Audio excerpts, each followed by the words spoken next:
yang bikin Masnya jadi nggak mau lanjutin lagi di kerjaan yang kemarin? Capek.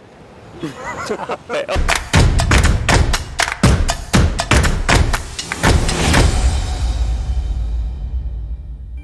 Kembali lagi kita mau nanyain orang kenapa mereka resign, dan kita juga mau memberikan nasihat kepada perusahaan-perusahaan yang membuat teman-teman kita ini resign supaya mereka menjadi employer atau tempat bekerja yang lebih baik. Oke, yuk tonton sampai habis di YouTube channel Tanya Kak Sam.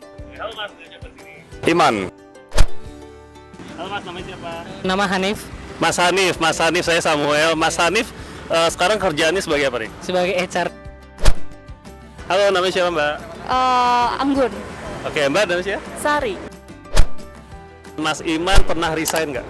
Kebetulan emang udah resign. Kenapa nih resignnya? Mau ngejar passion aja. Ini bahasa sombongnya ya, sok-sokannya gitu. Tapi kalau ngejar passion itu kan berarti lebih ke pull factor ya, ada tarikan dari luar. Ada nggak push factor ini dari dalam yang bikin Masnya jadi nggak mau lanjutin lagi di kerjaan yang kemarin? Capek. Capek. Oke, boleh tahu nggak nih kenapa bisa bilang sampai capek? Apa karena workload atau karena lembur terus atau gimana? Kayaknya semuanya masuk ya. Termasuk capek mental? Ya, kurang lebih begitu. Pernah 2 kali. 2 kali? Iya. Oke, boleh tahu nggak kenapa alasannya Mas Hanif resign nih? Nah, kalau yang pertama overload kerjaan, yang kedua emang di hijack sih. Dari ada company yang hijack. Nah, Oke, ini menarik nih. Kalau yang pertama itu kita sebutnya biasa istilahnya lebih ke push factor ya. Iya. Ya, dimana dari dalam company-nya sendiri yang membuat saya jadi pengen keluar gitu. Sementara kalau yang kedua nih kita sebutnya namanya pull factor ya. Jadi ada tarikan dari luar gitu ya yang menggoda ya. Boleh tahu nggak waktu itu tuh workload-nya tuh bisa dibilang workload tuh kenapa sih? dulu handle outsourcing di instansi negara. Itu banyak banget handle-nya, 200 tenaga kerja 1 orang. Akhirnya begitu kontrak habis nggak mutusin buat lanjut. Nggak mau lanjut ya. Itu kenapa ditandai dengan apa? Terlalu sering lembur atau gimana? Weekend tuh masih kepegang kerjaan. Iya. Pernah? Pernah? Mbaknya? Belum sih, pernah putus kontrak aja. Oh, setia nih, tipe setia ya, belum pernah resign. Oke, waktu itu resign kenapa Mbak? Target sih, Maksudnya gimana tuh? karena targetnya banyak. Jadi nggak kuat aja.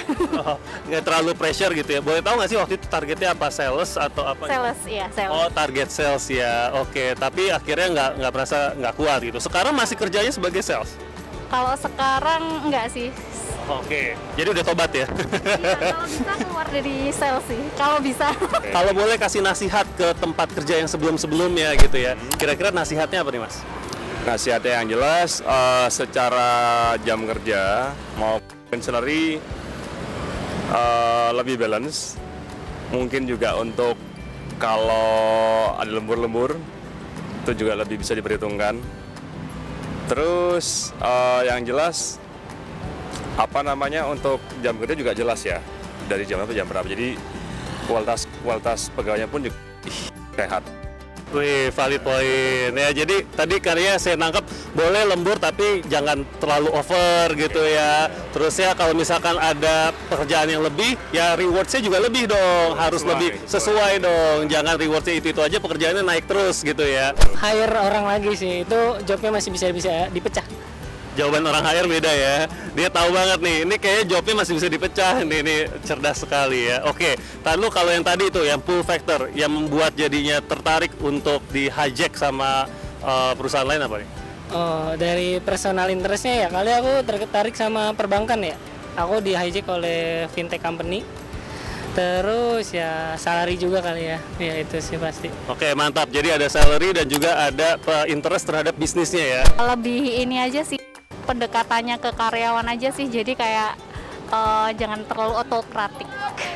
Oh, gitu, harus lebih humanis gitu ya. Lebih persuasif lah. Kalau zaman sekarang kan udah banyak tuh atasan yang ngedeketin bawahannya tuh secara persuasif. Jadi lebih kayak ke teman gitu. Kalau terlalu otokratik jadi gimana gitu. Terlalu kaku gitu ya, jauh di atas ngawang-ngawang gitu ya. Nggak apa-apa gitu, jangan gengsi. I think this is a very good input ya teman-teman buat leader-leader di atas sana. Kita pengen lebih dekat gitu ya dengan atasan kita juga gitu. Boleh tanya apapun tentang karir Mas saya, silakan. BOD-nya baru rombak. Terus kita sebagai staff tuh kelimpungan banyak tugas-tugas baru. Nah, sebagai seorang staff tuh harus apa ya? Adaptasinya. Oke, bagus sekali. Jadi ada perubahan di kantor gitu ya. Lalu bagaimana kita sebagai staff? Yang pertama yang paling penting adalah kita harus managing expectation. Jadi kita harus manage ekspektasinya mereka terhadap kita itu apa? Apa kalau kita merasa, wah saya nggak punya skillsnya, saya nggak punya capacity-nya, lebih baik kita berani ngomongin. Tapi bukan berarti kita menolak ya. Tapi kita lebih ke arah, oh saya ngomong gini supaya saya merasa bisa di-equip, saya bisa diperlengkapi begitu. Jadi kuncinya sebetulnya di managing expectation gitu. Sama halnya dengan kita sebagai staff gitu ya. Kita kadang ngelihatnya perubahannya terlalu besar dan segala macam. Tapi mungkin kita belum mengklarifikasi. Gitu kan, mungkin itu semua hanya di kepala kita aja. Tapi kalau kita tanya sebenarnya perubahan apa sih, what is exactly changes that you expect from me gitu ya, apa yang kamu expect dari saya, mungkin itu akan lebih membuat kita lebih tenang sedikit. Jadi kurangin asumsi, bisa managing expectation lebih baik, both side ya, dari atas ke bawah maupun dari bawah ke atas. Di episode kali ini kayaknya banyak banget pembelajaran yang mau gue summarize nih. Yang pertama adalah kalau kita resign tuh ada faktor push factor sama pull factor, tadi udah gue jelasin. Dan yang kedua ternyata nih temanya adalah workload yang terlalu besar. Nah artinya sebuah perusahaan juga harus tahu gimana cara melakukan workload analysis, ya, supaya kita bisa dengan objektif ya melihat data-data apakah betul kita butuh untuk menambah manpower kita atau sebetulnya masih bisa untuk kita handle dengan manpower yang sekarang. Nah yang kedua tadi juga ada yang menarik ya, salah satu alasan resignnya adalah karena dia nggak kuat dengan pressure target. Nah artinya jangan-jangan perusahaannya juga waktu merekrut itu salah menempatkan orang, artinya tidak ada job fit.